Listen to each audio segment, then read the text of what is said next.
সারদার পর ইডির নজরে রোজ ভ্যালি কোম্পানি আইন ভঙ্গের অভিযোগের প্রেক্ষিতে সংস্থার 3টি অফিসে একযোগে তল্লাশি ইডির আধিকারিকদের। বেআইনিভাবে টাকা খরচ হয়েছে কিনা তা খতিয়ে দেখছেন তদন্তকারীরা।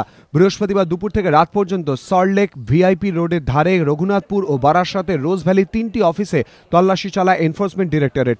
ইডি সূত্রে খবর, সেবি তরফে তাদের কাছে দায়ের করা অভিযোগে বলা হয়, সেবির অনুমতি ছাড়াই ডিভেঞ্চার ইস্যু করে বেআইনিভাবে টাকা খরচ করেছে রোজ ভ্যালি কর্তৃপক্ষ। অভিযোগ, এতে কোম্পানি আইন ভাঙা হয়েছে। অভিযোগ পেয়ে মামলা রুজু করে এনফোর্সমেন্ট ডিরেক্টরেট। বৃহস্পতিবার থেকে শুরু হয় তদন্ত। ইডি সূত্রে খবর, তদন্তকারীরা জানতে পেরেছেন ভিআইপি রোডের ধারে রঘুনাথপুরে রোজ ভ্যালি নামের রেজিস্টার্ড অফিসটি অন্য একটি সংস্থাকে ভাড়া দেওয়া হয়েছে। সেখানে সোনার দোকান খোলা হয়েছে। অন্যদিকে রোজ ভ্যালি কর্তৃপক্ষ কিভাবে কত টাকা খরচ করেছে তাও পুঙ্খানুপুঙ্খভাবে খতিয়ে দেখছে এনফোর্সমেন্ট ডিরেক্টরেট। রোজ ভ্যালি তরফে জানানো হয়েছে, ইডি যে সমস্ত নথি চেয়েছিল তার সবকিছু তাদের হাতে তুলে দেওয়া হয়েছে।